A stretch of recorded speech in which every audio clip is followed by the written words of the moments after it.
Whoa.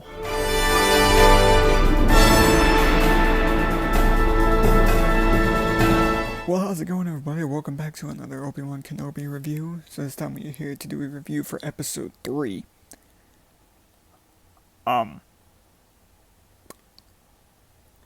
Where to begin with this episode? So first of all, I'll go and say this now, of course. Obvious spoilers. Of course, I'm gonna have to say that at the beginning of every single episode. Because what I thought did get spoiled to this episode.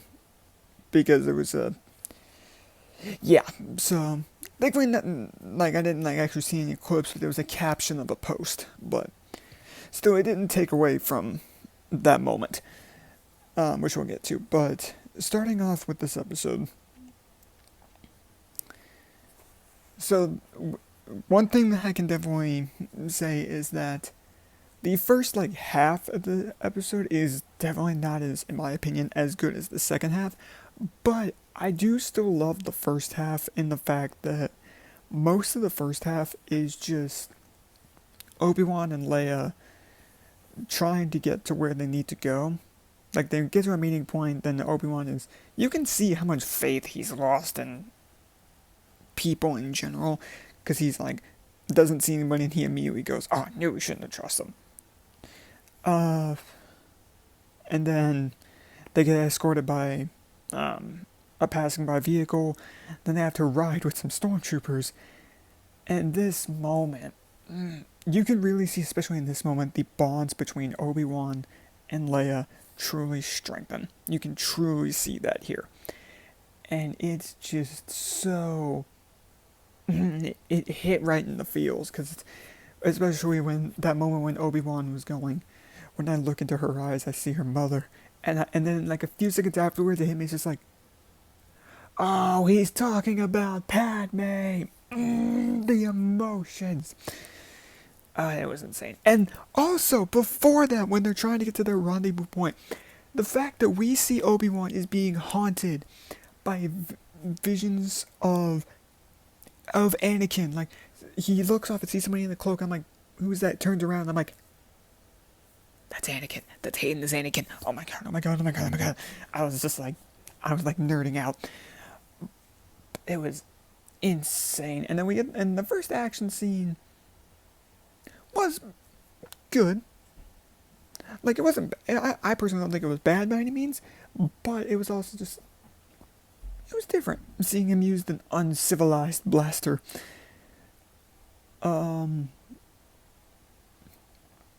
But man, it's just, yeah. So all of that was also pretty cool. It's just getting to see the bonds between Leia and Obi-Wan strengthen a lot more. But having the episode start off, jumping back to the beginning, having the episode start off where Obi-Wan's tapping into the Force again, and we see Vader suiting up, and we see the helmet come over Hayden's face.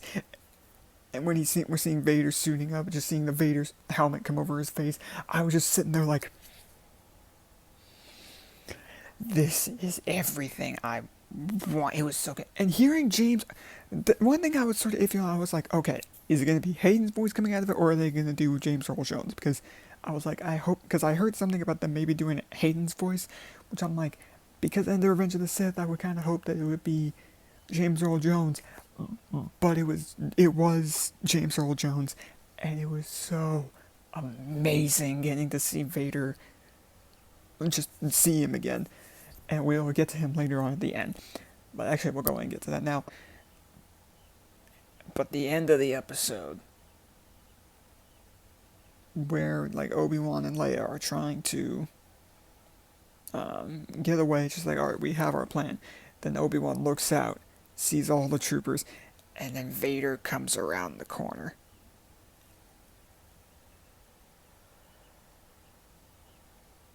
Oh. This Vader is the Vader from Rogue One. He is terrifying. He is powerful. He is menacing. He is everything that Vader should be and is every time you see him, no matter what you're watching. Unless it's Legos, but even still. But he senses Obi-Wan. He's like walking towards the building where he thinks he is. And along the way, everything he does to choking out a father, snapping a kid's neck without even looking at him at the Force. He did that. I was like, and it was just insane. And then like you have the thing where like Leia's trying to run away and like the person that they were actually going to meet up with, but that person was just late, trying to get Leia out of there. Then you have the whole thing with the Inquisitors, which they sort of took a little bit of a backseat to this episode, but to be fair, it's understandable. But seeing the third sister, it's like, it has me really more intrigued for what they plan to do with this character, because I'm just sitting there like, because she seems to have a pretty good, like, Vader seems to know what she wants. So I'm really intrigued to learn more about her. Now, granted, the actress, seeing the stuff that she has had to deal with the past couple of weeks is disgusting. I'm not going to talk about it that much here. But the stuff that this actress has had to put up with for the past couple of weeks is disgusting. And if you are one of those people, leave. I don't want you here. But yeah, so they really did take much more of a backseat, and I was fine with that because in the end of the episode, we get what I was both sort of like, I don't know, I was iffy about it at first, but it was so cool that I just could not ignore, like, say it was bad. The fight between Obi-Wan and Vader. Now, the reason I was iffy on this at first was because I was like, I don't know how I feel about this being the halfway point. Because I feel like it would have been a little more impactful if it was at the end.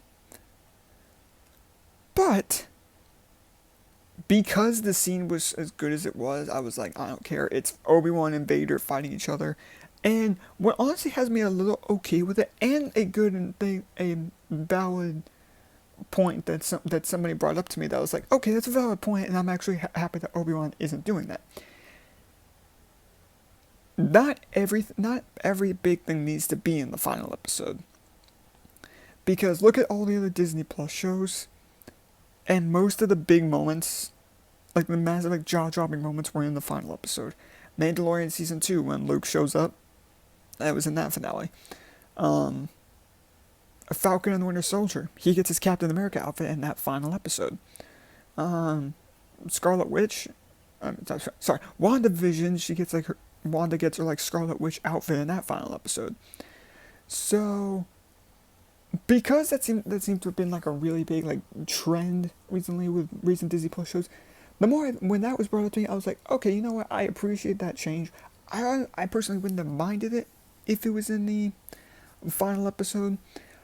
But when I was thinking about that, when somebody brought that up to me, I was like, okay, that's a valid point. I appreciate that this wasn't another just final episode thing. And because of the fact that it really shows that, like, they'll hopefully get a true fight later. Because this time was very much just like Vader whooping Obi-Wan's butt. Because Obi-Wan just like, so like taken back by the fact that there he is, his former Padawan and apprentice and Jedi Knight friend and his brother standing before him in the legitimate armor of death, and he straight up says, "What has become of you?" And Vader's response of, "I am what you made me." I went,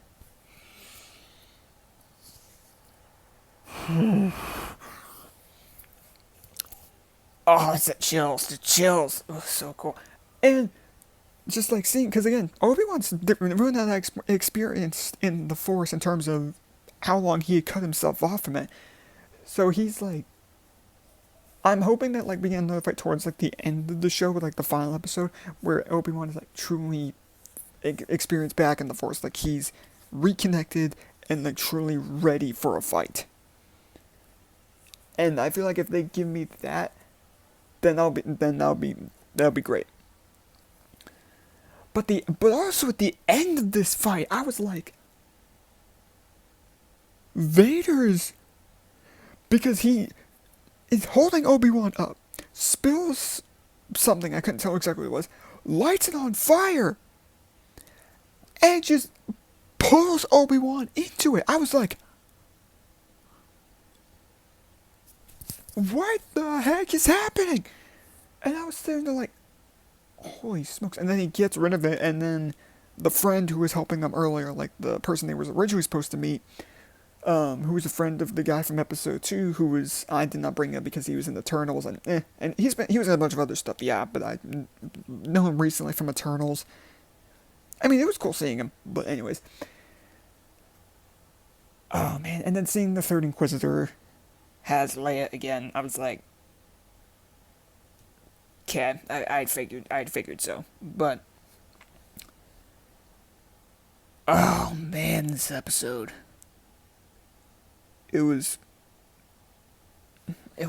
amazing. I really love this episode because now, yes, again, like, it doesn't, I may be saying that just because, like, the nostalgia in me, just, like, seeing Vader was, like, all it would take to make this episode great for me. Sure, I may sound biased, but I don't care. It's my thoughts, my review, my opinion. So, yeah, I love the episode, and knowing that I have to wait, at least with episode 1 and 2, I was like, okay, I don't have to wait a little under a week. Now I have to wait a legitimate week, and I'm just like, man, it kills me, but I am so hyped for where this show is going to go. And I am intrigued to see if this show will top Mandalorian as, like, my favorite Star Wars show and, like, my favorite show, period. But we will have to see, because personally, I'm not 100% sure just because of how much I love the Mandalorian show. But I have no doubt that I am just going to go throughout Obi-Wan and just love it. But yeah, that's going to do it. Please feel free to let me know what you guys thought of the episode down below. Did you love it? Did you hate it? Were you in the middle? I would love to know what you think. What did you think about getting to see Hayden Christensen as Darth Vader again? It still sends me chills. But anyways, thank you guys for watching, and I will see you guys next time for the episode 4 review. Later, webheads.